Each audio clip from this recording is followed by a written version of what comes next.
పూల సాగుపై రియల్ దెబ్బ. హైదరాబాద్ శివారు మండలాల్లో ఒకప్పుడు 1000 ఎకరాల్లో తోటలు, నాడు 5000 ఎకరాలకు పైగా ద్రాక్ష తోటలు, ఇప్పుడు 200 ఎకరాలకు. 10 ఏళ్లలో వెంచర్లు, ఫ్లాట్లతో మాయమైన ఫ్లోరీ ఫ్రూట్ కల్చర్. ఒకప్పుడు మన పూలు ద్రాక్ష విదేశాలకు ఎగుమతి, ప్రస్తుతం ఇతర రాష్ట్రాల నుంచి దిగుమతులపైనే ఆధారం. రాష్ట్రంలో పూలు పండ్ల తోటల సాగుపై రియల్ ఎస్టేట్ దెబ్బపడింది. హైదరాబాద్ శివారు మండలాల్లో ఒకప్పుడు 1000 ఎకరాల్లో తోటలుండగా 10 ఏళ్లలో అవి వెంచర్లు, ఫ్లాట్లుగా మారిపోయాయి. దీంతో నాడు విదేశాలకు పూలు, ద్రాక్ష లాంటి పండ్లను ఎగుమతి చేసిన రాష్ట్రం నేడు ఇతర రాష్ట్రాల నుంచి దిగుమతి చేసుకోవాల్సి వస్తున్నది. ఐటీ ఫార్మా హౌస్గా పేరుగాంచిన హైదరాబాద్ నగర శివారు ప్రాంతాలు 10 ఏళ్ల కిందటి వరకు పూలు పండ్ల తోటలకు ఫేమస్. నగరం చుట్టుపక్కల సుమారు 20,000 ఎకరాల్లో బంతి, చామంతి, గులాబీ, నేల సంపంగి, గ్లాడియోలా, జార్బేరా లాంటి పూలు సాగేవి. ఇక్కడి నేలల స్వభావం, ప్రత్యేక వాతావరణ పరిస్థితిలో పండిన పూల సైజుకు, క్వాలిటీకి ద్వేషంలోని మరే ప్రాంతంలో పూలు సాటి రాకపోయేవి. ఇలా సుమారు 20,000 ఎకరాల్లో పూలు, 20,000 ఎకరాల్లో వివిధ పండ్ల తోటలు, ప్రధానంగా 5,000 ఎకరాల్లో ద్రాక్ష సాగు పండించేవారు. ఇవన్నీ రియల్ ఎస్టేట్ దెబ్బతోటి. అంటే 100 రూపాయలు ఉన్న భూమికి ఒకసారి 1000 రూపాయలు ఇస్తామంటే ఏం చేస్తారు? ఒకటేసారి డబ్బులు వస్తాను, ఇక మనం వ్యవసాయం ఏం చేస్తాం, కూర్చొని తినాలి, తాగాలి కానీ అన్నట్టు ఈ రియల్ ఎస్టేట్ దెబ్బకు మొత్తం ఈ పూలు పండించేటోళ్ళు భూములు అమ్ముకున్నారు, ఈ పండ్లు పండించేటోళ్ళు భూములు అమ్ముకున్నారు. ఇవి అమ్ముకోవడం వల్ల జరిగే నష్టం వాళ్ళకు మనకే.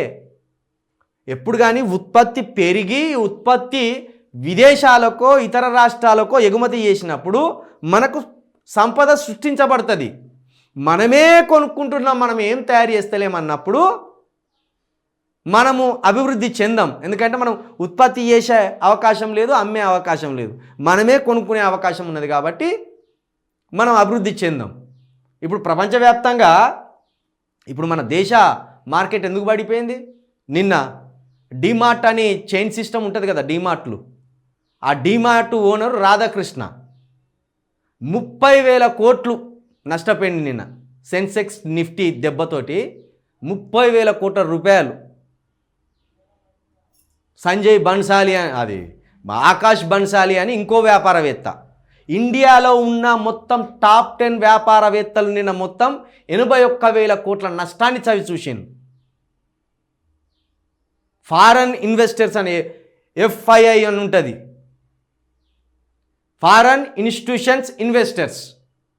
అందులో సూచీలు ఒక్కసారి తగ్గడం వల్ల మన ఎగుమతులు లేవు, మన దిగుమతులు ఎక్కువగా ఉండడం వల్ల టోటల్ మన దేశ మార్కెట్ నిన్న కుప్పగూలిపోయింది. 42% నిన్న వివిధ ఇన్వెస్టర్లు మొత్తం సంపద కోల్పోయింది. మనోళ్ళు కూడా పెడతారు కదా, చిన్న మొత్తం పెడతా అంటారు.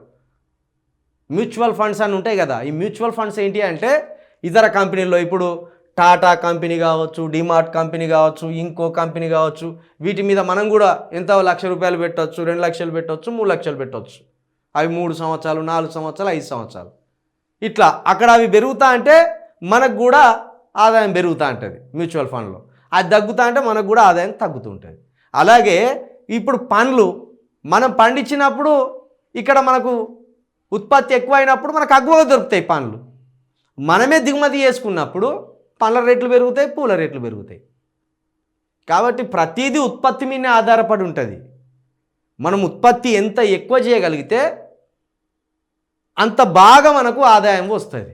మనమే దిగుమతులు చేసుకుంటా అంటే మనం నష్టపోయే పరిస్థితికి వస్తాం. చూడు, పూల సాగుపై రియల్ ఎస్టేట్ దెబ్బ పడ్డది.